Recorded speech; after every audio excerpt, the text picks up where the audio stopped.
இந்தியாவும் ரஷ்யாவும் இணைந்து உருவாக்கும் பிரம்மோஸ் 2 ஹைப்பர்சோனிக் க்ரூஸ் ஏவுகணை இந்தியாவின் நீண்ட தூர தற்காப்பு மற்றும் தாக்குதல் திறனை அடுத்த கட்டத்திற்கு எடுத்து செல்லும் முக்கியமான வியூக திட்டமாகும்.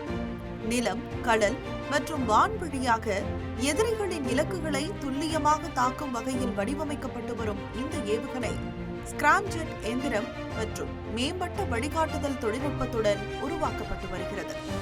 பிரம்மோஸ் 2 ஏவுகணையின் உச்ச வேகம் தோராயமாக மாக் 8 என தெரிவிக்கப்பட்டுள்ளது.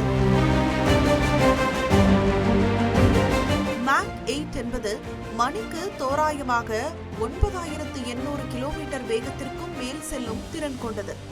அதாவது கண் இமைக்கும் நேரத்தில் இலக்கை நெருங்கிவிடும் அதிபயங்கரமான வேகம் இது.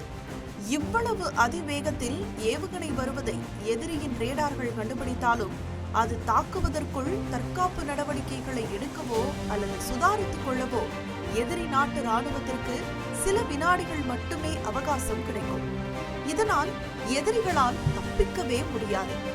பிரம்மோஸ் 2 ஏவுகணையின் இலக்கு தூரம் 600 முதல் 1500 கிலோமீட்டர் வரை இருக்கும் என கணிக்கப்பட்டுள்ளது. பிரம்மோஸ் 2 இன்னும் தயாரிப்பு நிலையிலேயே இருப்பதால் உற்பத்தி, சோதனைகள் என அடுத்த கட்டத்திற்கு முன்னேறும் போது அதன் வேகம் உள்ளிட்ட சில தொழில்நுட்ப விவரங்கள் மாறக்கூடும். இதற்கு முன்பு வடிவமைக்கப்பட்ட பிரம்மோஸ் ஏவுகணைகளின் வரம்பு தோராயமாக 300 கிலோமீட்டராக இருந்த நிலையில் 2016இல் இந்தியா ஏவுகணை தொழில்நுட்ப கட்டுப்பாட்டு அமைப்பில் இணைந்த பிறகு நீண்ட தூர ஏவுகணைகளை உருவாக்கும் வாய்ப்புகள் அதிகரித்தன. பிரம்மோஸ் 2 ஹைப்பர்சோனிக் க்ரூஸ் ஏவுகணையை இந்திய ராணுவம், கடற்படை, விமானப்படை ஆகிய 3 முப்படையினரும் பயன்படுத்தும் வகையில் முப்படை திறன் கொண்டதாக வடிவமைக்கப்படுகிறது.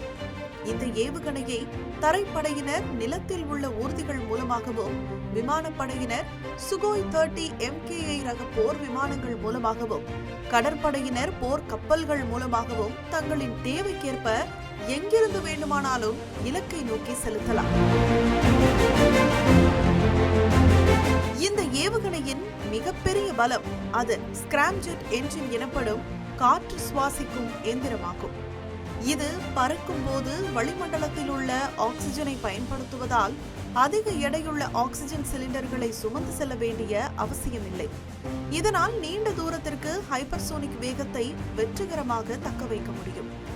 மேலும் ரஷ்யாவின் ஜிர்கோன் திட்டத்தின் ஹைப்பர்சோனிக் தொழில்நுட்பமும் இந்தியாவின் G30M வழிகாட்டுதல் முறை மற்றும் பல செயற்கைக்கோள் வழிகாட்டுதல் தொழில்நுட்பமும் இதில் ஒருங்கிணைக்கப்பட்டுள்ளன. இது இலக்கை மிக துல்லியமாக தாக்க உதவும். பிரம்மோஸ் 2 ஹைப்பர்சோனிக் க்ரூஸ் ஏவுகணை பயன்பாட்டிற்கு வரும்போது இந்திய ராணுவத்தின் வலிமை மேலும் உயர்வதுடன் அது எதிரி நாடுகளுக்கு சிம்ம சொப்பனமாக திகழும் என்பதில் ஐயமில்லை.